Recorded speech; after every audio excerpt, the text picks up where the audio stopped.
देश दुनिया की हर वड्डी खबर के लिए हुणे डाउनलोड करो number 1 news app Dainik Savera times. सानू सौदा नहीं पुगदा है, सानू सौदा नहीं पुगदा, रावी तो चना पुछदा की हाल है सत लुझदा है, की हाल है सत लुझदा। ਪੈਂਡੇ ਦੂਰ ਪਿਸ਼ੌਰਾਂ ਦੇ ਓਏ ਪੈਂਡੇ ਦੂਰ ਪਿਸ਼ੌਰਾਂ ਦੇ। ਜੇ ਮਿਊਜ਼ਿਕ ਕਲਚਰ ਦੀ ਗੱਲ ਕਰੀਏ, ਤੁਸੀਂ ਗੁਰਦਾਸ ਮਾਨ ਜੀ ਦੀ ਗੱਲ ਕੀਤੀ, ਉਹਨਾਂ ਦੇ ਟਾਈਮ ਦਾ ਮਿਊਜ਼ਿਕ ਡਿਫਰੈਂਟ ਸੀ ਔਰ ਅੱਜ ਦਾ ਮਿਊਜ਼ਿਕ ਬਹੁਤ ਡਿਫਰੈਂਟ ਹੈ ਜੀ। ਸੋ ਤੁਹਾਡੀ ਲਾਈਕਿੰਗ ਕਿਸ ਮਿਊਜ਼ਿਕ ਵੱਲ ਹੈ?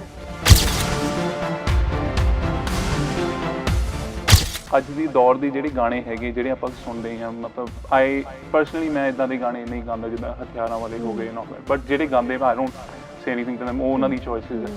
But otherwise, I like to promote love songs, soft singing.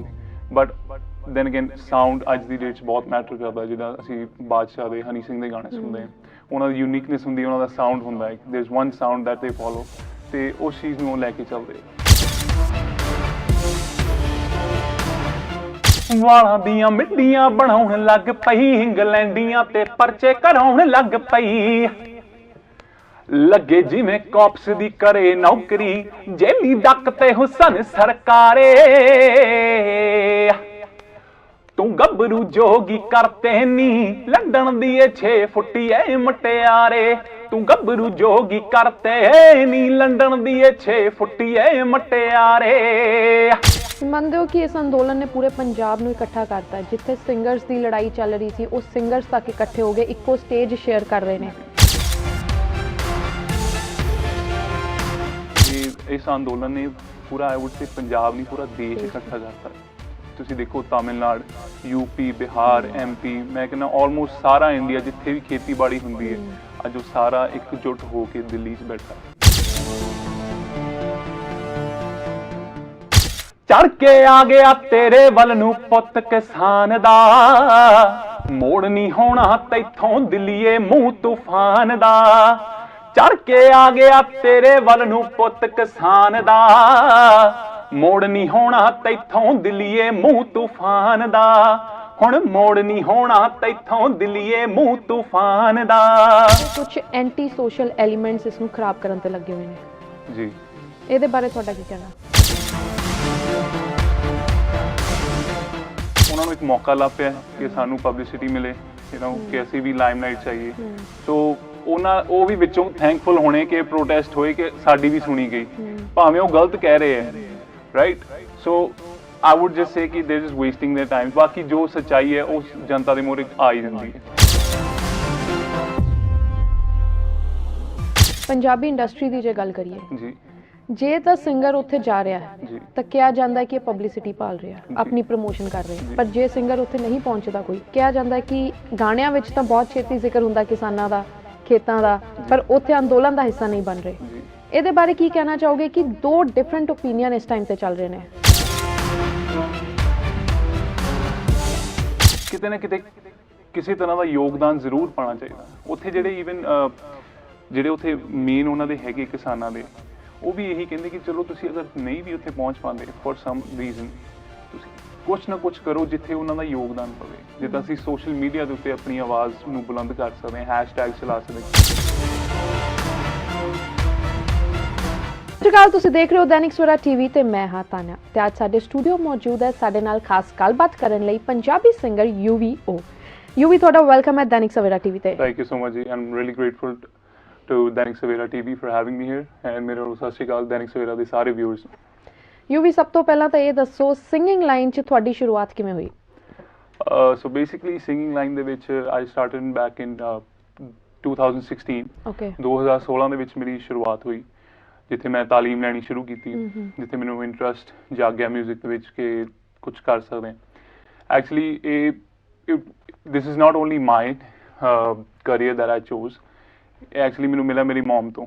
Okay. ਹਾਂਜੀ, ਬਿਕਾਜ਼ ਉਹ ਆਪਣੇ ਕਾਲਜ ਟਾਈਮ ਤੇ ਸਿੰਗਰ ਸੀਗੇ, ਯੂਥ ਫੈਸਟੀਵਲਸ ਵਗੈਰਾ ਤੇ ਪਰਫਾਰਮ ਕਰਦੇ ਸੀ, but due to the restrictions ਉਹਨਾਂ ਟਾਈਮਾਂ ਦੇ ਵਿੱਚ ਉਹ ਨਹੀਂ ਕੰਟੀਨਿਊ ਕਰ ਪਾਏ।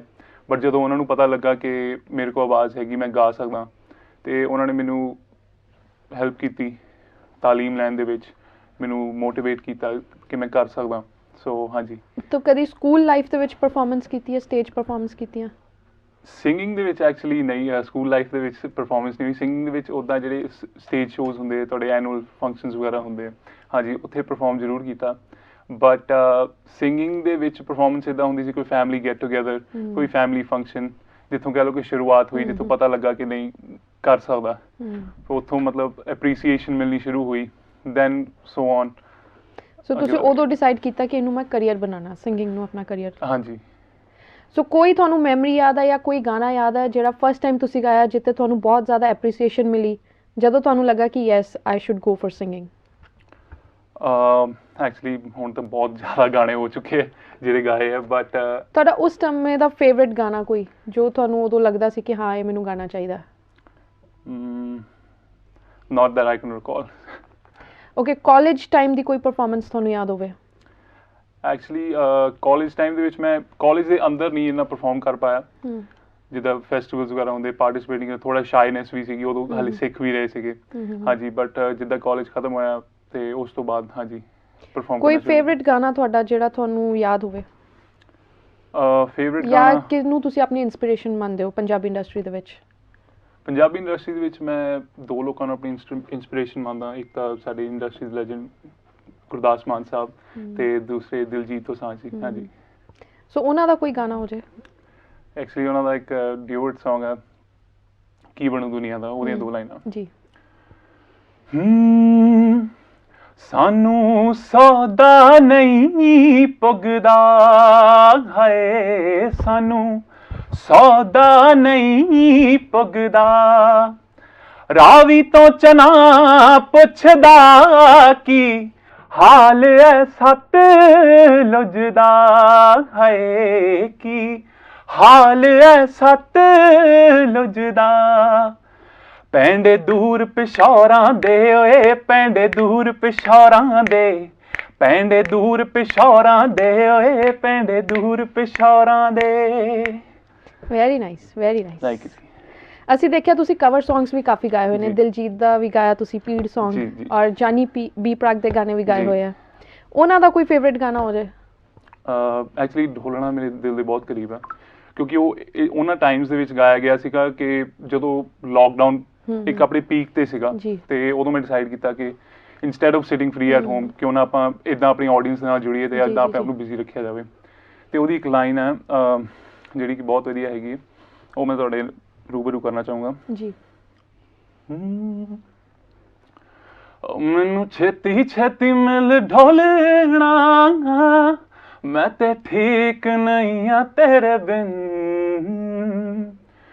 ਸੋਚਿਆ ਸੀ ਕੀ ਤੇ ਕੀ ਹੋ ਗਿਆ ਏ ਸਾਡੀ ਵਾਰੀ, ਰੱਬ ਸੌ ਗਿਆ ਏ ਕਰੀਏ ਕੀ ਕਿੱਥੇ ਜਾਈਏ ਕਿਹਦੇ ਕੋਲੋਂ ਮੰਗੀਏ ਦੁਆ, ਸੋਚਿਆ ਸੀ ਕੀ ਤੇ ਕੀ ਹੋ ਗਿਆ ਏ ਸਾਡੀ ਵਾਰੀ, ਰੱਬ ਸੌ ਗਿਆ ਏ ਕਰੀਏ ਕੀ ਕਿੱਥੇ ਜਾਈਏ ਕਿਹਦੇ ਕੋਲੋਂ ਮੰਗੀਏ ਦੁਆ, ਮੈਨੂੰ ਦਿਨੇ ਹਨੇਰਾ ਦਿਸਦਾ ਏ ਚਾਨਣ ਜੇ ਤੇਰੇ ਚਿਹਰੇ ਬਿਨ,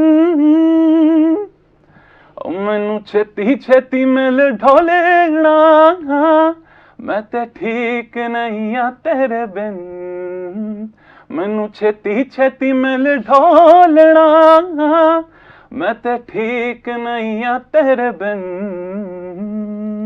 ਵੈਰੀ ਨਾਈਸ। ਸੋ ਕਦੀ ਮੌਕਾ ਮਿਲੇਗਾ ਤੇ ਕੀ ਉਹਨਾਂ ਨਾਲ ਗਾਣਾ ਕਰਨਾ ਚਾਹੋਗੇ, ਜਾਨੀ ਬੀ ਪ੍ਰਾਗ ਨਾਲ? ਡੈਫੀਨਿਟਲੀ ਜੀ, definitely. I mean B Prague Sahib the music and ਜਾਨੀ ਵੀਰ ਦੀ ਕਲਮ ਇਟਸ ਬਾ ਕਮਾਲ। ਸਾਨੂੰ ਤਾਂ ਕਹਿਣ ਦੀ ਲੋੜ ਨਹੀਂ, ਜਿੱਥੇ ਉਹਨਾਂ ਨੇ ਮਾਲਕ ਉਹਨਾਂ ਨੂੰ ਲੈ ਕੇ ਗਿਆ, ਮੈਂ ਕਹਿੰਦਾ ਉਹਨਾਂ ਨੂੰ ਹੋਰ ਤਰੱਕੀ ਦੇਵੇ, and if I am fortunate enough I would love to. ਹਾਂਜੀ।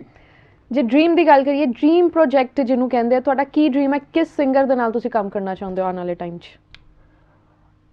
ਆਉਣ ਵਾਲੇ ਟਾਈਮ 'ਚ ਜੀ I would love to work with Mann Sahib if I can, you know, ਕੰਨਾਂ ਨੂੰ ਹੱਥ ਲਾ ਕੇ ਅਸੀਂ ਕਹਿੰਦੇ ਕਿ ਅਸੀਂ ਤਾਂ ਉਹਨਾਂ ਦੇ ਪੈਰਾਂ ਦੇ ਬਰਾਬਰ ਵੀ ਨਹੀਂ ਹੈਗੇ, ਬਟ ਜਿਨ੍ਹਾਂ ਨੂੰ ਕਹਿ ਲਓ ਅਸੀਂ ਦੇਖ ਕੇ ਵੱਡੇ ਹੋਏ ਹਾਂ, not only his singing but you know the personality he is himself, like so down to earth, so humble, you know, ਇੰਨੇ ਦਹਾਕਿਆਂ ਤੋਂ ਉਹ ਪੰਜਾਬੀ ਮਾਂ ਬੋਲੀ ਦੀ ਸੇਵਾ ਕਰਦੇ ਆ ਰਹੇ, ਤੇ I would love to work with him like that will be a blessing for me ਅਗਰ ਮੈਨੂੰ ਕੋਈ ਗਾਣਾ ਉਹਨਾਂ ਨਾਲ ਕਰਨ ਦਾ ਮੌਕਾ ਮਿਲੇ। ਜੀ ਜੇ 뮤직 ਕਲਚਰ ਦੀ ਗੱਲ ਕਰੀਏ, ਤੁਸੀਂ ਗੁਰਦਾਸ ਮਾਨ ਜੀ ਦੀ ਗੱਲ ਕੀਤੀ, ਉਹਨਾਂ ਦੇ ਟਾਈਮ ਦਾ 뮤직 ਡਿਫਰੈਂਟ ਸੀ ਔਰ ਅੱਜ ਦਾ 뮤직 ਬਹੁਤ ਡਿਫਰੈਂਟ ਹੈ ਜੀ। ਸੋ ਤੁਹਾਡੀ ਲਾਈਕਿੰਗ ਕਿਸ 뮤직 ਵੱਲ ਹੈ? ਮੇਰੀ ਲਾਈਕਿੰਗ ਐਕਚੁਅਲੀ ਹੁਣ ਅੱਜ ਦੀ ਦੌਰ ਦੇ ਜਿਹੜੇ ਗਾਣੇ ਹੈਗੇ ਜਿਹੜੇ ਆਪਾਂ ਸੁਣਦੇ ਹਾਂ, ਮਤਲਬ ਆਈ ਪਰਸਨਲੀ ਮੈਂ ਇਦਾਂ ਦੇ ਗਾਣੇ ਨਹੀਂ ਗਾਉਂਦਾ ਜਿੱਦਾਂ ਹਥਿਆਰਾਂ ਵਾਲੇ ਹੋ ਗਏ ਨਾ, ਬਟ ਜਿਹੜੇ ਗਾਉਂਦੇ I don't say anything to them, ਉਹ ਉਹਨਾਂ ਦੀ ਚੋਇਸਿਸ ਹੈ। But otherwise I like to promote love songs, soft singing, but then again sound ਅੱਜ ਦੀ ਡੇਟ 'ਚ ਬਹੁਤ ਮੈਟਰ ਕਰਦਾ। ਜਿੱਦਾਂ ਅਸੀਂ ਬਾਦਸ਼ਾਹ ਦੇ, ਹਨੀ ਸਿੰਘ ਦੇ ਗਾਣੇ ਸੁਣਦੇ ਹਾਂ, ਉਹਨਾਂ ਦੀ ਯੂਨੀਕਨੈਸ ਹੁੰਦੀ ਹੈ, ਉਹਨਾਂ ਦਾ ਸਾਊਂਡ ਹੁੰਦਾ ਹੈ, there is one sound that they follow, ਤੇ ਉਸ ਚੀਜ਼ ਨੂੰ ਉਹ ਲੈ ਕੇ ਚੱਲਦੇ ਆ। ਜੇ ਗੱਲ ਕਰੀਏ ਬੀਇੰਗ ਅ ਯੂਥ, ਰਾਈਟ, ਤੁਸੀਂ ਕਿਹਾ ਕਿ ਮੈਂ ਗਨ ਕਲਚਰ ਨੂੰ ਪ੍ਰਮੋਟ ਨਹੀਂ ਕਰਦਾ ਜਾਂ ਮੈਂ ਉੱਦਾਂ ਦੇ ਗਾਣੇ ਨਹੀਂ ਗਾਉਂਦਾ ਜੀ, ਪਰ ਜੇ ਯੂਥ ਦੀ ਡਿਮਾਂਡ ਦੇਖੀਏ, ਯੂਥ ਅੱਜ ਕੱਲ੍ਹ ਉੱਦਾਂ ਦੇ ਗਾਣੇ ਸੁਣਨਾ ਪਸੰਦ ਕਰਦਾ ਹੈ ਜੀ। ਸੋ ਇਹਦੇ ਬਾਰੇ ਤੁਹਾਡਾ ਕੀ ਕਹਿਣਾ ਹੈ? ਕੀ ਮਤਲਬ ਇਹ ਚੇਂਜ ਹੋਣਾ ਚਾਹੀਦਾ ਕਿ ਨਹੀਂ ਹੋਣਾ ਚਾਹੀਦਾ? ਮੈਮ ਆਈ ਵੁੱਡ ਸੇ ਕਿ ਅਗਰ ਇਸ ਚੀਜ਼ ਵਿੱਚ ਚੇਂਜਸ ਲਿਆਣੇ ਹੈ ਤੇ ਇੱਕ ਇਟਸ ਨਾਟ ਓਨਲੀ ਕਿ ਲਿਸਨਰਸ ਨੂੰ ਇਸ ਚੀਜ਼ ਨੂੰ ਕਰਨਾ ਪਏਗਾ, ਇਸ ਚੀਜ਼ ਕਿ ਜਿਹੜੇ ਸਾਡੇ ਸਿੰਗਰਸ ਆ ਉਹਨਾਂ ਨੂੰ ਵੀ ਕਰਨਾ ਪਏਗਾ। ਬਟ ਦੈਨ ਅਗੇਨ ਅਗਰ ਡਿਮਾਂਡ ਆਉਂਦੀ ਹੈ, ਅਗਰ ਕੋਈ ਗਾਣਾ ਹਿੱਟ ਹੁੰਦਾ ਇੱਦਾਂ ਦਾ, ਤੇ ਫਿਰ ਓਬਵੀਅਸਲੀ ਨੈਕਸਟ ਵੀ ਉਹ ਉੱਦਾਂ ਦੇ ਐਕਸਪੈਕਟ ਕਰ ਰਹੀ ਹੁੰਦੀ ਆਡੀਅנס। ਸੋ ਇਟਸ ਜਸਟ ਕਿ ਇਹ ਪੈਰਲਲ ਚੱਲਦੀ ਹੈ ਚੀਜ਼। audience as well as the artist have to come together because ਆਪਣੇ ਪੰਜਾਬ ਦੇ ਵਿੱਚ ਜ਼ਿਆਦਾਤਰ ਇਹ ਚੀਜ਼ਾਂ ਪ੍ਰਮੋਟ ਕੀਤੀਆਂ ਜਾਂਦੀਆਂ, ਮਤਲਬ ਇਹਨਾਂ ਦਾ ਵਿਰੋਧ ਵੀ ਕੀਤਾ ਜਾਂਦਾ, ਪਰ ਲੋਕੀ ਸੁਣਦੇ ਵੀ ਬਹੁਤ ਹੈ ਹਨਾ। ਜਿਹੜੇ ਮਤਲਬ ਆਈਵ ਸੀਨ ਪੀਪਲ ਜਿਹੜੇ ਵਿਰੋਧ ਕਰਦੇ ਉਹ ਸੁਣਦੇ ਵੀ। ਤੁਹਾਨੂੰ ਕੀ ਲੱਗਦਾ ਕੌਣ ਫਾਲਟ ਤੇ ਹੈ, ਜੋ ਗਾਣੇ ਲਿਖਦਾ ਹੈ ਜਾਂ ਜੋ ਗਾਣੇ ਗਾਉਂਦਾ ਹੈ? ਆਈ ਵੁੱਡ ਸੇ ਕੋਈ ਵੀ ਫਾਲਟ ਤੇ ਨਹੀਂ ਹੈ ਇੱਥੇ, ਇਟਸ ਜਸਟ ਮਾਈਂਡ ਸੈਟ ਹੈ। ਅਗਰ ਲਿਖਣ ਵਾਲਾ ਲਿਖੇਗਾ ਨਹੀਂ ਤੇ ਸੁਣੇਗਾ ਕਿੱਦਾਂ? ਅਗਰ ਸੁਣਨ ਵਾਲਾ ਡਿਮਾਂਡ ਨਹੀਂ ਕਰੇਗਾ ਤੇ ਲਿਖੂਗਾ ਕੌਣ? ਹਾਂਜੀ, ਇਸੇ ਗੱਲ ਤੇ ਮੈਨੂੰ ਇੱਕ ਮਾਨ ਸਾਹਿਬ ਦੇ ਗੀਤ ਦੀ ਲਾਈਨ ਆ ਗਈ, ਕਹਿੰਦੇ ਜੀ ਗੀਤਾਂ 'ਚ ਬੰਦੂਕ ਵੜ ਗਈ, ਕਿਸੇ ਚਿੱਠਿਆਂ ਦਾ ਕੀ ਕਰੀਏ। ਸੋ ਮਤਲਬ ਕਿਸੇ ਚਿੱਠੇ ਤਾਂ ਹੈ ਨਹੀਂ ਹੁਣ ਗਾਣਿਆਂ ਦੇ ਵਿੱਚ, ਲਾਈਕ ਇੱਕ ਸਟੋਰੀ ਲਾਈਨ ਹੁੰਦੀ ਹੈ ਜਾਂ ਮਤਲਬ ਜਿਹੜੇ ਪੁਰਾਣੇ ਸੌਂਗ ਸੀ। ਇਸ ਕਰਕੇ ਹੀ ਹੁਣ ਅੱਜ ਦੇ ਦੌਰ ਦੇ ਵਿੱਚ ਜਦੋਂ ਅਸੀਂ ਪੁਰਾਣੇ ਗਾਣੇ ਸੁਣ ਕੇ ਬਹੁਤ ਖੁਸ਼ ਹੁੰਦੇ ਹਾਂ, ਬਿਕੋਜ਼ ਉਹਨਾਂ ਦੀ ਇੱਕ ਜਿਹੜੀ ਰਿਚਨੈਸ ਹੈ ਉਹ ਹੈਗੀ ਗਾਣਿਆਂ ਦੇ ਵਿੱਚ, ਇੱਕ ਮੀਨਿੰਗਫੁਲਨੈਸ ਹੈ। ਅੱਜ ਦੇ ਗਾਣੇ ਤੇ ਤਾਂ ਮਤਲਬ ਆਪਾਂ ਨੂੰ ਪਤਾ ਹੀ ਕੀ ਹੈ। ਹਾਂਜੀ, ਲੰਡਨ ਗਾਣੇ ਦੀ ਜੇ ਗੱਲ ਕਰੀਏ, ਉਹ ਗਾਣਾ ਸ਼ੂਟ ਕਿੱਥੇ ਹੋਇਆ? Ma'am that song was entirely shot in London ਸ਼ਹਿਰ ਦੇ ਵਿੱਚ ਸ਼ੂਟ ਹੋਇਆ, ਤੇ ਸਾਡਾ ਅਰਾਊਂਡ 7 ਡੇਜ਼ ਦਾ ਟੂਰ ਸੀਗਾ, ਜਿਹਦੇ ਵਿੱਚੋਂ 4 ਦਿਨ ਅਸੀਂ ਸ਼ੂਟ ਕੀਤਾ। ਸੋ ਉੱਥੇ ਦੇ ਵਰਕ ਕਲਚਰ 'ਚ ਤੇ ਇੰਡੀਆ ਦੇ ਵਰਕ ਕਲਚਰ 'ਚ ਤੁਹਾਨੂੰ ਕੀ ਡਿਫਰੈਂਸ ਲੱਗਾ? ਤੁਸੀਂ ਇੱਥੇ ਵੀ ਗਾਣੇ ਸ਼ੂਟ ਕੀਤੇ ਹੈ, ਤੁਸੀਂ ਲੰਡਨ ਜਾ ਕੇ ਵੀ ਸ਼ੂਟ ਕੀਤਾ ਹੈ, ਟੈਕਨੋਲੋਜੀ 'ਚ ਕਿੰਨਾ ਫਰਕ ਲੱਗਾ? ਟੈਕਨੋਲੋਜੀ 'ਚ ਐਕਚੁਅਲੀ ਕਾਫੀ ਫਰਕ ਹੈ। ਮਤਲਬ ਮੈਂ ਸਿੰਸ ਮੇਰਾ ਗਾਣਾ ਹੁਣ ਆ ਚੁੱਕਾ, ਮੈਂ I think I can share this with you. London ਗਾਣੇ ਦੇ ਵਿੱਚ including me and my model, the model that worked with me, ਸੋ ਸਾਡਾ ਟੋਟਲ 3-4 ਬੰਦਿਆਂ ਦਾ ਕਰੂ ਸੀਗਾ। ਨਾਰਮਲੀ ਇੱਥੇ ਇੰਡੀਆ 'ਚ ਅਸੀਂ ਸ਼ੂਟ ਕਰਨਾ ਹੁੰਦਾ and you need a lot of people, 100-150 ਬੰਦੇ ਦਾ ਕਰੂ ਹੁੰਦਾ ਹੈ, including light man, cameraman, makeup man and everything. So ਉੱਥੇ ਕਹਿ ਲਓ ਕਿ ਕਲਾਈਮੇਟ ਕਰਕੇ ਇੱਕ ਪੋਲੂਸ਼ਨ ਘੱਟ ਆ, ਐਂਡ ਪਲੱਸ ਉੱਥੇ ਬਹੁਤ ਈਜ਼ੀਲੀ ਤੁਹਾਨੂੰ ਮਤਲਬ ਅਸੀਂ ਇੱਦਾਂ ਲੋਕੇਸ਼ਨਸ ਹੀ ਇੱਦਾਂ ਦੀਆਂ ਚੁਣੀਆਂ ਸੀ ਜਿੱਥੇ ਸਾਨੂੰ ਮਤਲਬ ਰੋਕ ਟੋਕ ਨਾ ਹੋਵੇ, ਜਿੱਥੇ ਆਪਾਂ ਈਜ਼ੀਲੀ ਸ਼ੂਟ ਕਰ ਸਕਦੇ ਹਾਂ। ਇਹ ਗਾਣਾ ਤੁਸੀਂ ਰਿਲੀਜ਼ ਵੀ ਕੀਤਾ ਹੰਬਲ 뮤직 ਤੇ, ਗਿੱਪੀ ਗਰੇਵਾਲ ਦੀ 뮤직 ਕੰਪਨੀ ਤੇ। ਜੀ ਜੀ। ਗਿੱਪੀ ਨਾਲ ਤੁਹਾਡੀ ਕਦੀ ਮੁਲਾਕਾਤ ਹੋਈ? ਹਾਂਜੀ, ਇੱਕ ਵਾਰੀ ਜ਼ਰੂਰ ਹੋਈ ਸੀਗੀ, ਬਟ ਡਿਊਰਿੰਗ ਦਿਸ ਸੌਂਗ ਉਦੋਂ ਗਿੱਪੀ ਭਾਜੀ ਹੁਣੀ ਲੰਡਨ 'ਚ ਸੀਗੇ, ਉਹ ਸ਼ੂਟ ਕਰ ਰਹੇ ਸੀ ਆਪਣੀ ਫਿਲਮ ਦਾ, ਬਟ ਹਾਂਜੀ ਮੇਰੀ ਜ਼ਰੂਰ ਉਹਨਾਂ ਨਾਲ ਗੱਲ ਜ਼ਰੂਰ ਹੋਈ ਸੀ। ਸੋ ਕੀ ਕਹਿਣਾ ਚਾਹੋਗੇ ਗਿੱਪੀ ਗਰੇਵਾਲ ਦੇ ਬਾਰੇ, ਉਹਨਾਂ ਦੀ ਨੇਚਰ ਬਾਰੇ, ਜਾਂ ਕਿਹੋ ਜਿਹਾ ਲੱਗਾ ਤੁਹਾਨੂੰ ਉਹਨਾਂ ਨਾਲ ਗੱਲ ਕਰਕੇ? ਹਾਂਜੀ, ਬਹੁਤ ਵਧੀਆ ਲੱਗਾ ਜੀ। I would say he is a very nice human being, ਜਿਹੜੇ ਕਿ ਨਵੇਂ ਆਰਟਿਸਟ ਨੂੰ, ਮੇਰੇ ਵਰਗਿਆਂ ਨੂੰ ਮੌਕਾ ਦੇ ਰਹੇ ਅੱਗੇ ਆਉਣ ਦਾ, ਤੇ ਉਹਨਾਂ ਦੀ ਕੰਪਨੀ ਦਾ ਮੈਂ ਬਹੁਤ ਥੈਂਕਫੁਲ ਹਾਂ। ਪਾਨਾ ਭਾਜੀ, ਪਾਨਾ ਐਲ ਏ, ਜਿਹੜਾ ਉਹਨਾਂ ਦੀ ਹੰਬਲ 뮤직 ਨੂੰ ਰਨ ਕਰਦੇ, ਤੇ ਹਾਂਜੀ ਉਹਨਾਂ ਵੱਲੋਂ ਵੀ ਬਹੁਤ ਵਧੀਆ ਰਿਸਪੌਂਸ ਸੀਗਾ। ਲੰਡਨ ਗਾਣੇ ਤੋਂ ਬਹੁਤ ਜ਼ਿਆਦਾ ਐਪਰੀਸੀਏਸ਼ਨ ਵੀ ਤੁਹਾਨੂੰ ਮਿਲੀ ਹੈ, ਅਸੀਂ ਦੇਖਿਆ। ਉਹਦੀਆਂ 2 ਲਾਈਨਾਂ ਅਸੀਂ ਸੁਣਨਾ ਚਾਹਾਂਗੇ। ਜੀ ਸ਼ੋਰ। ਵਾਲਾਂ ਦੀਆਂ ਮਿੱਡੀਆਂ ਬਣਾਉਣ ਲੱਗ ਪਈ, ਇੰਗਲੈਂਡੀਆਂ ਤੇ ਪਰਚੇ ਕਰਾਉਣ ਲੱਗ ਪਈ, ਲੱਗੇ ਜਿਵੇਂ ਕਾਪਸ ਦੀ ਕਰੇ ਨੌਕਰੀ, ਜੇਲੀ ਡੱਕ ਤੇ ਹੁਸਨ ਸਰਕਾਰੇ, ਤੂੰ ਗੱਭਰੂ ਜੋਗੀ ਕਰਤੇ ਨੀ, ਲੰਡਨ ਦੀ ਏ 6 ਫੁੱਟੀ ਏ ਮਟਿਆਰੇ, ਤੂੰ ਗੱਭਰੂ ਜੋਗੀ ਕਰਤੇ ਨੀ, ਲੰਡਨ ਦੀ ਏ 6 ਫੁੱਟੀ ਏ ਮਟਿਆਰੇ। ਕੀ ਬਾਤ ਹੈ। ਅਸੀਂ ਦੇਖਿਆ ਤੁਸੀਂ ਯੂਐਸ 'ਚ ਵੀ ਰਹੇ ਹੋ, ਤੁਸੀਂ ਲੰਡਨ ਵੀ ਕੰਮ ਕੀਤਾ, ਤੁਸੀਂ ਇੰਡੀਆ 'ਚ ਵੀ ਰਹੇ ਹੋ ਜੀ। ਸੋ ਸਭ ਤੋਂ ਜ਼ਿਆਦਾ ਤੁਹਾਨੂੰ ਵਧੀਆ ਕਿੱਥੇ ਲੱਗਦਾ? ਦੇਖੋ ਜੀ, ਕਹਿ ਲਓ, ਕਹਿੰਦੇ ਨੇ ਕਿ ਇਨਸਾਨ ਜਿੱਥੇ ਮਰਜ਼ੀ ਘੁੰਮ ਲਵੇ, ਸਾਰਾ ਦਿਨ ਥੱਕ ਟੁੱਟ ਕੇ ਜਾਂ ਖੁਸ਼ ਹੋ ਕੇ ਘਰ ਹੀ ਆਉਂਦਾ। ਘਰ ਹੀ ਆਉਂਦਾ। ਸੋ ਅਸੀਂ ਰਾਈਟ ਨਾਓ ਤਾਂ ਇੱਥੇ ਬੈਠੇ ਹਾਂ ਇੰਡੀਆ 'ਚ, ਤੋਂ ਇਹੀ ਆਪਣਾ ਘਰ ਹੈ। ਬਾਕੀ ਇੰਡੀਆ ਦੇ ਵਿੱਚ ਜੋ ਮੈਨੂੰ ਹਾਸਿਲ ਹੋਇਆ, ਮੈਂ ਤਾਲੀਮ ਲਿੱਤੀ ਮਿਊਜ਼ਿਕ ਦੀ, ਮੈਨੂੰ ਪਤਾ ਲੱਗਾ ਕਿ ਮੇਰਾ ਕਰੀਅਰ ਕਿਸ ਚੀਜ਼ 'ਚ ਬਣ ਸਕਦਾ ਹੈ, ਐਪਰੀਸੀਏਸ਼ਨ ਮਿਲੀ। So I would say India is very good. ਤੋ ਇੰਡੀਆ ਦੇ ਵਿੱਚ ਮੈਂ ਕਰੰਟਲੀ ਰਹਿ ਰਿਹਾ ਹਾਂ ਜੀ। ਇਸ ਟਾਈਮ ਫਾਰਮਰਸ ਪ੍ਰੋਟੈਸਟ ਚੱਲ ਰਿਹਾ ਹੈ, ਜੀ ਬਹੁਤ ਜ਼ੋਰਾਂ ਸ਼ੋਰਾਂ ਤੇ ਸੰਘਰਸ਼ ਚੱਲ ਰਿਹਾ ਹੈ, ਇਹਦੇ ਬਾਰੇ ਤੁਹਾਡਾ ਕੀ ਕਹਿਣਾ? ਜੀ ਮੇਰਾ ਤਾਂ ਜੀ ਇਹੀ ਕਹਿਣਾ ਕਿ ਸਲੂਟ ਹੈ ਉਹਨਾਂ ਫਾਰਮਰਸ ਨੂੰ, ਐਂਡ ਸਪੈਸ਼ਲੀ ਉਹਨਾਂ ਯੋਧਿਆਂ ਨੂੰ ਜਿਨ੍ਹਾਂ ਨੇ ਉਹਨਾਂ ਸ਼ਹੀਦਾਂ ਨੂੰ ਜਿਨ੍ਹਾਂ ਨੇ ਆਪਣੀ ਜਾਨ ਗਵਾਈ। ਐਂਡ ਮੈਂ ਹੱਥ ਜੋੜ ਕੇ ਸਰਕਾਰ ਨੂੰ, ਇਸ ਸਮੇਂ ਦੀ ਸਰਕਾਰ ਨੂੰ ਜਿਹੜੀ ਸੈਂਟਰ 'ਚ ਬੈਠੀ, ਉਹਨਾਂ ਨੂੰ ਇਹੀ ਨਿਵੇਦਨ ਕਰਦਾ ਕਿ ਜੋ ਵੀ ਇਹਨਾਂ ਦੀਆਂ ਮੰਗਾਂ ਹੈਗੀਆਂ ਪਲੀਜ਼ ਪੂਰੀਆਂ ਕਰੋ। ਬਿਕੋਜ਼ ਇਹ ਓਨਲੀ ਹੁਣ ਇੱਕ ਕਿਸਾਨਾਂ ਦਾ ਮੁੱਦਾ ਨਹੀਂ ਰਿਹਾ। ਅਸੀਂ ਜਦੋਂ ਅੱਜ ਕੱਲ੍ਹ ਹੁਣ ਬਾਹਰ ਜਾਂਦੇ ਕਿਸੇ ਸ਼ਾਪ ਦੇ ਉੱਤੇ, ਲੋਕੀ ਅੱਕ ਕੇ ਕਹਿੰਦੇ ਯਾਰ ਕਿ ਪਤਾ ਨਹੀਂ ਕਦੋਂ ਕਿਸਾਨਾਂ ਦਾ ਰੌਲਾ ਖਤਮ ਹੋਊਗਾ। ਲੋਕਾਂ ਨੂੰ ਇਹ ਹੁਣ ਜਾਣਨ ਦੀ ਲੋੜ ਹੈ, ਜਾਣ ਵੀ ਚੁੱਕੇ ਲੋਕੀ ਕਿ ਇਹ ਇਕੱਲਾ ਹੁਣ ਕਿਸਾਨਾਂ ਦਾ ਰੌਲਾ ਨਹੀਂ ਰਿਹਾ। This is highly going to affect the economy. ਹੁਣ ਜਿਹੜੇ ਅਸੀਂ ਆਲਰੇਡੀ ਮਹਿੰਗਾਈ ਤੋਂ ਇੰਨੇ ਪਰੇਸ਼ਾਨ ਆ, ਉਹ ਮਹਿੰਗਾਈ ਤੁਸੀਂ ਦੇਖੋ ਫਿਰ ਬਾਅਦ ਚੋਂ ਕਿੱਥੇ ਚੱਲ ਜਾਣੀ ਜਦੋਂ ਇਹ ਸਾਰਾ ਕੁਝ ਪ੍ਰਾਈਵੇਟ ਹੋ ਜਾਣਾ। ਸੋ ਆਈ ਥਿੰਕ ਲੋਕਾਂ ਨੂੰ ਆਲਰੇਡੀ ਬਹੁਤ ਇਸ ਚੀਜ਼ ਬਾਰੇ ਪਤਾ, ਬਟ ਮੈਂ ਇਹੀ ਕਹੂੰਗਾ ਕਿ ਜੋ ਕਿਸਾਨ ਵੀਰ ਕਰ ਰਹੇ ਹੈ, ਅਸੀਂ ਹੱਥ ਬੰਨ੍ਹ ਕੇ ਉਹਨਾਂ ਦੇ ਨਾਲ ਖੜੇ ਰਵਾਂਗੇ। ਤੇ ਮੈਂ ਇਹੀ ਗੁਜ਼ਾਰਿਸ਼ ਕਰਦਾ, ਮੇਰੀ ਰੱਬ ਅੱਗੇ ਵੀ ਇਹੀ ਬੇਨਤੀ ਕਿ ਛੇਤੀ ਤੋਂ ਛੇਤੀ ਇਹਨਾਂ ਦੀ ਕਿਸਾਨਾਂ ਦੀ ਵੀਰਾਂ ਦੀ ਸੁਣੀ ਜਾਵੇ ਤੇ ਇਸ ਸਮੇਂ ਇਸ ਸਿਚੁਏਸ਼ਨ ਦਾ ਹੱਲ ਨਿਕਲੇ ਕੋਈ। ਇਸ ਅੰਦੋਲਨ ਤੇ ਤੁਸੀਂ ਵੀ ਗਾਣਾ ਕੱਢਿਆ ਹੈ, ਅਸੀਂ ਦੇਖਿਆ ਬਹੁਤ ਸਾਰੇ ਸਿੰਗਰਸ ਇਸ ਅੰਦੋਲਨ ਦਾ ਹਿੱਸਾ ਬਣ ਰਹੇ ਨੇ, ਬਹੁਤ ਸਾਰਿਆਂ ਨੇ ਗਾਣੇ ਵੀ ਕੱਢੇ ਔਰ ਤੁਸੀਂ ਵੀ ਕੱਢਿਆ ਜੀ। ਉਹਦੀਆਂ 2 ਲਾਈਨਾਂ ਜ਼ਰੂਰ ਅਸੀਂ ਸੁਣਨਾ ਚਾਹਾਂਗੇ ਜੀ। ਚੜ ਕੇ ਆ ਗਿਆ ਤੇਰੇ ਵੱਲ ਨੂੰ ਪੁੱਤ ਕਿਸਾਨ ਦਾ, ਮੋੜ ਨਹੀਂ ਹੋਣਾ ਤੈਥੋਂ ਦਿੱਲੀਏ ਮੂੰਹ ਤੂਫਾਨ ਦਾ। ਚੜ ਕੇ ਆ ਗਿਆ ਤੇਰੇ ਵੱਲ ਨੂੰ ਪੁੱਤ ਕਿਸਾਨ ਦਾ, ਮੋੜ ਨਹੀਂ ਹੋਣਾ ਤੈਥੋਂ ਦਿੱਲੀਏ ਮੂੰਹ ਤੂਫਾਨ ਦਾ। ਹੁਣ ਮੋੜ ਨਹੀਂ ਹੋਣਾ ਤੈਥੋਂ ਦਿੱਲੀਏ ਮੂੰਹ ਤੂਫਾਨ ਦਾ। ਇੱਕ ਲਾਈਨ ਮੈਂ ਹੋਰ ਜਿਹੜੀ ਐਡ ਕਰਨਾ ਚਾਹੁੰਦਾ ਕਿ ਜਿਹੜੇ ਕਿਸਾਨ ਵੀਰ ਉੱਥੇ ਬੈਠੇ ਆ, ਹੁਣ ਸਭ ਸਾਂਭ ਕੇ ਜਾਵਾਂਗੇ ਜੋ ਪਾਏ ਖਲਾਰੇ ਨੀ, ਕੰਨ ਖੋਲ ਕੇ ਸੁਣ ਲੈ ਤੂੰ ਦਿੱਲੀ ਸਰਕਾਰੇ ਨੀ। ਰਾਜ ਸਾਂਭ ਕੇ ਜਾਵਾਂਗੇ ਜੋ ਪਾਏ ਖਲਾਰੇ ਨੀ, ਕੰਨ ਖੋਲ ਕੇ ਸੁਣ ਲੈ ਤੂੰ ਦਿੱਲੀ ਸਰਕਾਰੇ ਨੀ। ਚੱਲਣ ਨਹੀਂ ਦੇਣਾ ਧੱਕਾ ਹੁਣ ਕਿਸੇ ਬੇਈਮਾਨ ਦਾ, ਮੋੜ ਨਹੀਂ ਹੋਣਾ ਤੈਥੋਂ ਦਿੱਲੀਏ ਮੂੰਹ ਤੂਫਾਨ ਦਾ। ਹੁਣ ਮੋੜ ਨਹੀਂ ਹੋਣਾ ਤੈਥੋਂ ਦਿੱਲੀਏ ਮੂੰਹ ਤੂਫਾਨ ਦਾ। ਇਦਾਂ ਦੇ ਗਾਣੇ ਗਾ ਕੇ ਖੁਦ ਨੂੰ ਕਿੰਨੀ ਮੋਟੀਵੇਸ਼ਨ ਮਿਲਦੀ ਹੈ? ਖੁਦ ਨੂੰ ਮੈਂ ਇਹ ਕਹਿ ਸਕਦਾ ਕਿ ਇਸ ਟਾਈਮ ਗਾਉਂਦਿਆਂ ਮਤਲਬ ਮੇਰੇ ਲੂਹ ਕੰਡੇ ਖੜੇ ਹੋ ਗਏ। ਦੈਟ ਇੱਕ ਐਨਰਜੀ ਅਲੱਗ ਮਿਲ ਜਾਂਦੀ, ਕਿਉਂਕਿ ਇੱਕ ਤੁਹਾਨੂੰ ਮਨੋਂ ਪਤਾ ਯਾਰ ਕਿ ਤੁਸੀਂ ਕੁਝ ਇਦਾਂ ਦਾ ਬੋਲ ਰਹੇ, ਤੁਹਾਡੀ ਜ਼ੁਬਾਨ 'ਚ ਕੁਝ ਇਦਾਂ ਦਾ ਨਿਕਲ ਰਿਹਾ ਜਿਹੜਾ ਕਿ ਮੋਟੀਵੇਟ ਕਰਦਾ, ਜਿਹੜਾ ਕਿ ਹੌਸਲਾ ਅਫਜ਼ਾਈ ਕਰਦਾ। ਸੋ ਇਸ ਗਾਣੇ ਨੂੰ ਜਦੋਂ ਮੈਂ ਈਵਨ ਸਟੂਡੀਓ 'ਚ ਡੱਬ ਕਰ ਰਿਹਾ ਸੀਗਾ, ਮਤਲਬ ਮੈਨੂੰ ਲਿਟਰਲੀ ਮੇਰੇ ਜਿਹੜੇ ਰਿਕਾਰਡਿਸਟ ਆ ਉਹ ਕਹਿ ਰਹੇ ਸੀ, ਕਹਿੰਦੇ ਭਾਜੀ ਐਨਰਜੀ ਲੈਵਲ ਬਹੁਤ ਜ਼ਿਆਦਾ ਜਾ ਰਿਹਾ, ਫ੍ਰੀਕੁਐਂਸੀ ਬਹੁਤ ਜ਼ਿਆਦਾ, ਮਤਲਬ ਆਵਾਜ਼ ਤੋਂ ਤੁਹਾਡੀ ਵੋਕਲ ਜਿਹੜੀ ਹੈ ਉਹ ਹੈਵੀ ਹੋ ਰਹੀ ਮਾਈਕ ਦੇ ਉੱਤੇ। ਸੋ ਮੈਂ ਉਹਨੂੰ ਕਿਹਾ, ਮੈਂ ਕਿਹਾ ਵੀਰ ਮੈਨੂੰ ਪਤਾ ਨਹੀਂ ਲੱਗ ਰਿਹਾ, ਬਿਕੋਜ਼ ਇਟਸ ਜਸਟ ਕਿ ਇਹ ਇਦਾਂ ਦੇ ਗਾਣੇ ਇਕੱਲੇ ਗਾਣੇ ਨਹੀਂ, ਜਜ਼ਬਾਤ ਹੁੰਦੇ ਤੁਹਾਡੇ। ਮੰਨਦੇ ਹੋ ਕਿ ਇਸ ਅੰਦੋਲਨ ਨੇ ਪੂਰੇ ਪੰਜਾਬ ਨੂੰ ਇਕੱਠਾ ਕਰਤਾ? ਜਿੱਥੇ ਸਿੰਗਰਸ ਦੀ ਲੜਾਈ ਚੱਲ ਰਹੀ ਸੀ, ਉਹ ਸਿੰਗਰਸ ਤੱਕ ਇਕੱਠੇ ਹੋ ਗਏ, ਇੱਕੋ ਸਟੇਜ ਸ਼ੇਅਰ ਕਰ ਰਹੇ ਨੇ। ਮੈਂ ਉਹੀ ਕਹਿਣਾ ਚਾਹੂੰਗਾ ਜੀ, ਇਸ ਅੰਦੋਲਨ ਨੇ ਪੂਰਾ ਆਈ ਵੁੱਡ ਸੇ ਪੰਜਾਬ ਨਹੀਂ ਪੂਰਾ ਦੇਸ਼ ਇਕੱਠਾ ਕਰਤਾ। ਤੁਸੀਂ ਦੇਖੋ ਤਾਮਿਲਨਾਡੂ, ਯੂਪੀ, ਬਿਹਾਰ, ਐਮਪੀ, ਮੈਂ ਕਹਿੰਦਾ ਆਲਮੋਸਟ ਸਾਰਾ ਇੰਡੀਆ ਜਿੱਥੇ ਵੀ ਖੇਤੀਬਾੜੀ ਹੁੰਦੀ ਹੈ, ਅੱਜ ਉਹ ਸਾਰਾ ਇਕਜੁੱਟ ਹੋ ਕੇ ਦਿੱਲੀ 'ਚ ਬੈਠਾ। ਤੇ ਉੱਥੇ ਵਾਹਿਗੁਰੂ ਮਹਾਰਾਜ ਦੀ ਇੰਨੀ ਕਿਰਪਾ, ਉੱਥੇ ਆਈ ਥਿੰਕ 3 ਜਾਂ 4 ਪੈਰ ਉੱਥੇ ਪਾਠ ਹੁੰਦਾ, ਠੀਕ ਹੈ, ਉੱਥੇ ਪੂਜਾ ਹੁੰਦੀ ਹੈ, ਉੱਥੇ ਜਿਹੜੇ ਆਪਣੇ ਸਾਡੇ ਮੁਸਲਮਾਨ ਭਰਾ ਉੱਥੇ ਆਪਣਾ ਨਮਾਜ਼ ਪੜ੍ਹਦੇ ਆ। ਸੋ ਇਸ ਤੋਂ ਵੱਡਾ ਪੀਸਫੁਲ ਪ੍ਰੋਟੈਸਟ ਜ਼ਿੰਦਗੀ ਦੇ ਵਿੱਚ ਮੈਂ ਨਹੀਂ ਦੇਖਿਆ ਆਪਣੀ, ਮਤਲਬ ਜਿੱਦਾਂ ਵੀ ਤੁਸੀਂ ਕਹਿ ਲਓ BBC ਦੇ ਉੱਤੇ ਐਵਰੀ ਵਰਲਡ ਕਵਰ ਕਰ ਰਿਹਾ ਇਹਨਾਂ ਨੂੰ।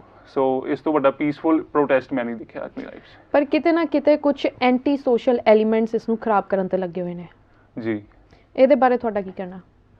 ਮੈਂ ਇਹੀ ਕਹਿਣਾ ਚਾਹੂੰਗਾ ਜੀ, ਜਦੋਂ ਤੁਸੀਂ ਗੱਲ ਕੀਤੀ ਐਂਟੀ ਸੋਸ਼ਲ ਜਿਹੜੇ ਐਲੀਮੈਂਟਸ ਹੈਗੇ, ਆਈ ਵੁੱਡ ਸੇ ਦੇਅਰ ਜਸਟ ਉਹਨਾਂ ਨੂੰ ਇੱਕ ਮੌਕਾ ਲੱਭ ਪਿਆ ਕਿ ਸਾਨੂੰ ਪਬਲਿਸਿਟੀ ਮਿਲੇ, ਕਿ ਅਸੀਂ ਵੀ ਲਾਈਮਲਾਈਟ ਚਾਹੀਏ। ਸੋ ਉਹ ਵੀ ਵਿੱਚੋਂ ਥੈਂਕਫੁਲ ਹੋਣੇ ਕਿ ਪ੍ਰੋਟੈਸਟ ਹੋਏ, ਕਿ ਸਾਡੀ ਵੀ ਸੁਣੀ ਗਈ, ਭਾਵੇਂ ਉਹ ਗਲਤ ਕਹਿ ਰਹੇ ਹੈ, ਰਾਈਟ।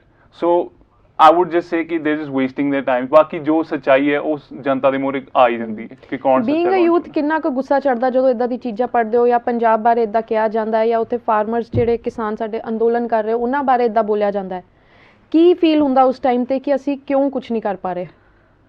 ਮੈਮ ਉਹੀ ਗੱਲ ਹੈ ਕਿ ਜਿਹੜੇ ਇਦਾਂ ਬੋਲਦੇ ਆ ਉਹਨਾਂ ਨੂੰ ਪਹਿਲੀ ਗੱਲ ਤਾਂ ਇਹ ਪਤਾ ਨਹੀਂ ਕਿ ਕੀ ਇਹ ਬਿਲਸ ਹੈਗੇ ਆ ਕੀ ਨਹੀਂ ਹੈਗੇ, ਹਨਾ। ਤੁਸੀਂ ਦੇਖੋ ਅਸੀਂ ਹੁਣ ਅੱਜ ਦੀ ਡੇਟ 'ਚ ਮਹੀਨੇ ਤੋਂ ਉੱਤੇ ਹੋ ਗਿਆ ਕਿਸਾਨ ਉੱਥੇ ਬੈਠੇ, ਬਟ ਰਿਐਲਿਟੀ ਇਹ ਹੈ ਇਹ 100 ਦਿਨ ਤੋਂ ਦਾ ਚੱਲ ਰਿਹਾ ਜਿਹੜਾ ਅੰਦੋਲਨ ਹੈ, ਇਹ 100 ਦਿਨ ਤੋਂ ਚੱਲ ਰਿਹਾ। ਪਹਿਲਾਂ ਸਾਡੇ ਫਾਰਮਰਸ ਨੇ ਇੱਥੇ ਪੰਜਾਬ ਦੇ ਵਿੱਚ ਬਹਿ ਕੇ ਕਿੰਨੀਆਂ ਉਹਨਾਂ ਨੂੰ ਅਰਜ਼ੀਆਂ ਲਾਈਆਂ ਸਰਕਾਰ ਨੂੰ ਕਿ ਤੁਸੀਂ ਸਾਨੂੰ ਇਹ ਨਹੀਂ ਮਨਜ਼ੂਰ, ਇਸ 'ਚ ਕੁਝ ਕਰੋ, ਰਾਈਟ। ਉਹਨਾਂ ਦੀ ਨਹੀਂ ਸੁਣੀ ਗਈ ਤੇ ਫਿਰ ਕਹਿੰਦੇ ਪੰਜਾਬੀ ਦੀ ਕਹਾਵਤ ਹੈ ਕਹਿੰਦੇ ਅੱਤ ਤੇ ਖੁਦਾ ਦਾ ਵੈਰ ਹੁੰਦਾ, ਤੇ ਫਿਰ ਹੁਣ ਜਦੋਂ ਨਹੀਂ ਉਹਨਾਂ ਦੀ ਸੁਣੀ ਗਈ ਤੇ ਫਿਰ ਆਬਵੀਅਸਲੀ ਉਹਨਾਂ ਨੇ ਚੜ ਕੇ ਜਾਣਾ ਹੀ ਸੀ ਦਿੱਲੀ ਨੂੰ ਤੇ ਪਹੁੰਚ ਵੀ ਗਏ। ਔਰ ਬਹੁਤ ਸਾਰੇ ਕਿਸਾਨ ਉੱਥੇ ਸ਼ਹੀਦ ਵੀ ਹੋ ਰਹੇ ਨੇ, ਤਕਰੀਬਨ 60 ਦੇ ਨੇੜੇ ਤੇੜੇ ਕਿਸਾਨ ਉੱਥੇ ਸ਼ਹੀਦ ਹੋ ਚੁੱਕੇ ਨੇ। ਸੋ ਪਰ ਹਲੇ ਵੀ ਸਰਕਾਰ ਤੇ ਕੋਈ ਅਸਰ ਨਹੀਂ ਹੋ ਰਿਹਾ। ਉਹੀ ਮੈਮ ਜਿੱਦਾਂ ਤੁਸੀਂ ਕਿਹਾ ਕਿ ਕੀ ਰਿਐਕਸ਼ਨ ਆਉਂਦਾ, ਮਤਲਬ ਦਿਲ ਟੁੱਟਦਾ। ਬਾਕੀ ਜਿਹੜੇ ਤੁਸੀਂ ਸ਼ਹੀਦਾਂ ਦੀ ਗੱਲ ਕੀਤੀ, ਮੈਂ ਅੱਜ ਵੀ ਕਹਿ ਰਿਹਾ ਕਿ ਅੱਜ ਤੋਂ ਹੁਣ ਵੀ ਕਹੂੰਗਾ ਕਿ ਅੱਜ ਤੋਂ 20-25 ਸਾਲ ਬਾਅਦ ਜਦੋਂ 2020 ਨੂੰ ਜਾਂ 2021 ਨੂੰ ਯਾਦ ਕੀਤਾ ਜਾਊਗਾ, ਇਸ ਅੰਦੋਲਨ ਨੂੰ ਯਾਦ ਕੀਤਾ ਜਾਊਗਾ, ਵਾਹਿਗੁਰੂ ਸੱਚੇ ਪਾਤਸ਼ਾਹ ਅੱਗੇ ਇਹੀ ਅਰਦਾਸ ਹੈ ਕਿ ਜਿਹੜੇ ਤਾਂ ਪਹਿਲੀ ਗੱਲ ਜਿਹੜੇ ਸ਼ਹੀਦ ਹੋਏ ਉਹਨਾਂ ਨੂੰ ਆਪਣੇ ਚਰਨਾਂ 'ਚ ਵਾਸ ਦੇਵੇ, ਉਹਨਾਂ ਦੇ ਪਰਿਵਾਰਾਂ ਨੂੰ ਹੌਸਲਾ ਦੇਵੇ। ਤੇ ਇਹ ਜਿਹੜੀਆਂ ਇਹਨਾਂ ਦੀਆਂ ਸ਼ਹੀਦੀਆਂ ਇਹ ਇੱਦਾਂ ਹੀ ਨਹੀਂ ਜਾਣੀਆਂ, ਵਿਅਰਥ ਨਹੀਂ ਜਾਣੀਆਂ। ਇਹਨਾਂ ਨੂੰ ਜ਼ਰੂਰ ਇਸ ਚੀਜ਼ ਦਾ ਇਨਸਾਫ ਮਿਲੂਗਾ। ਪੰਜਾਬੀ ਇੰਡਸਟਰੀ ਦੀ ਜੇ ਗੱਲ ਕਰੀਏ ਜੀ, ਜੇ ਤਾਂ ਸਿੰਗਰ ਉੱਥੇ ਜਾ ਰਿਹਾ ਹੈ ਜੀ ਤਾਂ ਕਿਹਾ ਜਾਂਦਾ ਹੈ ਕਿ ਇਹ ਪਬਲਿਸਿਟੀ ਭਾਲ ਰਿਹਾ, ਆਪਣੀ ਪ੍ਰਮੋਸ਼ਨ ਕਰ ਰਿਹਾ, ਪਰ ਜੇ ਸਿੰਗਰ ਉੱਥੇ ਨਹੀਂ ਪਹੁੰਚਦਾ ਕੋਈ, ਕਿਹਾ ਜਾਂਦਾ ਹੈ ਕਿ ਗਾਣਿਆਂ ਵਿੱਚ ਤਾਂ ਬਹੁਤ ਛੇਤੀ ਜ਼ਿਕਰ ਹੁੰਦਾ ਕਿਸਾਨਾਂ ਦਾ, ਖੇਤਾਂ ਦਾ, ਪਰ ਉੱਥੇ ਅੰਦੋਲਨ ਦਾ ਹਿੱਸਾ ਨਹੀਂ ਬਣ ਰਹੇ। ਜੀ, ਇਹਦੇ ਬਾਰੇ ਕੀ ਕਹਿਣਾ ਚਾਹੋਗੇ ਕਿ ਦੋ ਡਿਫਰੈਂਟ ਓਪੀਨੀਅਨ ਇਸ ਟਾਈਮ ਤੇ ਚੱਲ ਰਹੇ ਨੇ? ਮੈਮ ਮੈਂ ਇਹੀ ਕਹਿਣਾ ਚਾਹੂੰਗਾ ਕਿ ਜਿਹੜੇ ਤਾਂ ਕਿਸਾਨ ਉੱਥੇ ਜਿਹੜੇ ਨਹੀਂ ਵੀ ਪਹੁੰਚ ਪਾ ਰਹੇ, ਕੋਈ ਆਮ ਬੰਦਾ ਵੀ ਨਹੀਂ ਪਹੁੰਚ ਪਾ ਰਿਹਾ, ਮਤਲਬ ਉਹ ਕੁਛ ਨਾ ਕੁਛ ਕਿਤੇ ਨਾ ਕਿਤੇ ਕਰ ਰਹੇ। ਹੁਣ ਜਿੱਦਾਂ ਮੈਂ ਉੱਥੇ ਨਹੀਂ ਹਾਲੇ ਪਹੁੰਚ ਪਾਇਆ, ਬਟ ਮੈਨੂੰ ਇਹ ਹੈ ਕਿ ਮੈਂ ਯਾਰ ਮੇਰਾ ਗਾਣਾ ਹੁਣ ਰਿਲੀਜ਼ ਹੋਏ ਨੂੰ ਆਲਮੋਸਟ ਮਹੀਨੇ ਤੋਂ ਉੱਤੇ ਹੋ ਚੁੱਕਾ ਜਿਹੜਾ ਕਿਸਾਨਾਂ ਦਾ। ਸੋ ਕਿਤੇ ਨਾ ਕਿਤੇ ਕਿਸੇ ਤਰ੍ਹਾਂ ਦਾ ਯੋਗਦਾਨ ਜ਼ਰੂਰ ਪਾਉਣਾ ਚਾਹੀਦਾ। ਉੱਥੇ ਜਿਹੜੇ ਈਵਨ ਜਿਹੜੇ ਉੱਥੇ ਮੇਨ ਉਹਨਾਂ ਦੇ ਹੈਗੇ ਕਿਸਾਨਾਂ ਦੇ, ਉਹ ਵੀ ਇਹੀ ਕਹਿੰਦੇ ਕਿ ਚਲੋ ਤੁਸੀਂ ਅਗਰ ਨਹੀਂ ਵੀ ਉੱਥੇ ਪਹੁੰਚ ਪਾਉਂਦੇ ਫॉर ਸਮ ਰੀਜ਼ਨ, ਤੁਸੀਂ ਕੁਛ ਨਾ ਕੁਛ ਕਰੋ ਜਿੱਥੇ ਉਹਨਾਂ ਦਾ ਯੋਗਦਾਨ ਪਵੇ। ਜਿੱਦਾਂ ਅਸੀਂ ਸੋਸ਼ਲ ਮੀਡੀਆ ਦੇ ਉੱਤੇ ਆਪਣੀ ਆਵਾਜ਼ ਨੂੰ ਬੁਲੰਦ ਕਰ ਸਕਦੇ ਹਾਂ, ਹੈਸ਼ਟੈਗ ਚਲਾ ਸਕਦੇ, ਕਿਸਾਨ ਮਜ਼ਦੂਰ ਏਕਤਾ ਜ਼ਿੰਦਾਬਾਦ, ਕਿਸਾਨ ਏਕਤਾ ਜ਼ਿੰਦਾਬਾਦ, no farmers no food. So I think ਇਦਾਂ ਦੇ ਛੋਟੇ ਛੋਟੇ ਯੋਗਦਾਨ ਪਾਣੇ ਚਾਹੀਦੇ ਜੀ। ਸੋ ਜੇ ਫਿਊਚਰ ਪ੍ਰੋਜੈਕਟਸ ਦੀ ਹੁਣ ਗੱਲ ਕਰੀਏ, ਤੁਹਾਡੇ ਕਿਹੜੇ ਆਉਣ ਵਾਲੇ ਫਿਊਚਰ ਪ੍ਰੋਜੈਕਟਸ ਨੇ ਜੋ ਲਾਈਨਡ ਅਪ ਨੇ? ਜੀ ਫਿਊਚਰ ਪ੍ਰੋਜੈਕਟਸ ਮੈਮ ਕਾਫੀ ਹੈਗੇ ਆ। ਆਈ wood not share them right now, but ਹਾਂਜੀ ਆਉਣ ਵਾਲੇ ਸਮੇਂ ਦੇ ਵਿੱਚ ਜ਼ਰੂਰ ਜੀ ਆਪਣਾ ਹੋਪਫੁਲੀ ਆਪਾਂ ਇੱਥੇ ਹੀ ਮਿਲਾਂਗੇ ਮੈਮ ਦੇ ਨਾਲ। ਮੂਵੀਜ਼ 'ਚ ਟਰਾਈ ਕਰਨਾ ਚਾਹੋਗੇ? ਹਾਂਜੀ ਡੈਫੀਨਿਟਲੀ ਮੂਵੀਜ਼ 'ਚ ਵੀ ਜ਼ਰੂਰ ਟਰਾਈ ਕਰਨਾ ਚਾਹੂੰਗਾ if I get the opportunity. But ਇਹ ਹੈ ਕਿ ਸਟੈਪ ਬਾਈ ਸਟੈਪ ਪਹਿਲਾਂ ਸਿੰਗਿੰਗ ਦੇ ਵਿੱਚ, ਫਿਰ ਕੀ ਡ੍ਰੀਮ ਕੀ ਹੈ, ਕਿਸ ਐਕਟਰ ਨਾਲ ਕੰਮ ਕਰਨਾ ਚਾਹੋਗੇ? ਕਿਸ ਐਕਟਰ ਦੇ ਨਾਲ? ਵਾਓ, ਮੈਂ ਹੁਣ ਜੇ ਦੱਸਣ ਦੇ ਅਗਰ ਲਿਸਟ ਬਹੁਤ ਲੰਬੀ ਹੈ। ਐਨੀ favourite? I would love to work with Deepika Padukone, ਅਗਰ ਮਾਲਕ ਨੇ ਚਾਹਿਆ। ਹਾਂਜੀ ਜ਼ਰੂਰ। ਤੇ ਇੱਕ ਵਾਰੀ ਮੇਰਾ ਡ੍ਰੀਮ ਹੈ ਕਿ ਬੱਚਨ ਸਾਹਿਬ ਨੂੰ ਜ਼ਰੂਰ ਮਿਲਣਾ, ਮਤਲਬ ਭਾਵੇਂ ਕੰਮ ਪ੍ਰਤੀ ਮਿਲੀਏ ਜਾਂ ਉੱਦਾਂ ਮਿਲੀਏ, ਬਟ ਯਾ ਜ਼ਰੂਰ ਇੱਕ ਵਾਰੀ। ਹਾਂਜੀ। ਸੋ ਤੁਹਾਡਾ ਜੇ ਡੇਲੀ ਰੂਟੀਨ ਦੀ ਗੱਲ ਕਰੀਏ, ਤੁਹਾਡਾ ਡੇਲੀ ਰੂਟੀਨ ਕਿਸ ਤਰ੍ਹਾਂ ਰਹਿੰਦਾ ਹੈ? ਕਿੰਨਾ ਕੁ ਟਾਈਮ ਰਿਆਜ਼ ਨੂੰ ਦਿੰਦੇ ਹੋ? ਮੈਮ ਡੇਲੀ ਰੂਟੀਨ ਤਾਂ ਜਿਹੜਾ ਲੋਕਡਾਊਨ ਕਰਕੇ ਪਹਿਲਾਂ ਅਸੀਂ ਇੰਨੇ I think 7 to 8 months complete lockdown ਦੇ ਵਿੱਚ ਰਹੇ ਹਾਂ ਕਿ ਜਿੱਦਾਂ ਘਰਾਂ 'ਚ ਬੰਦ, ਬਾਹਰ ਨਹੀਂ ਜਾ ਸਕਦੇ। ਸੋ ਉਦੋਂ ਤਾਂ ਆਈ ਵਾਸ ਕੰਪਲੀਟਲੀ ਮਤਲਬ ਡਿਵੋਟਿਡ ਟੂ ਮਿਊਜ਼ਿਕ। ਉਸ ਦੌਰਾਨ ਹੀ ਅਸੀਂ ਕਵਰਸ ਕੀਤੇ, ਉਸ ਦੌਰਾਨ ਹੀ ਅਸੀਂ ਇਹ ਆਈਡੀਆ ਸੋਚਿਆ ਕਿ ਆਪਣਾ ਹੁਣ ਜਿਹੜਾ ਲੰਡਨ ਵਾਲਾ ਗੀਤ ਅਸੀਂ ਬਣਾ ਕੇ ਰੱਖਿਆ ਹੋਇਆ ਇਹਨੂੰ ਰਿਲੀਜ਼ ਕੀਤਾ ਜਾਵੇ ਜੀ। So thank you so much for coming in our studio and thank you so much ਜੀ।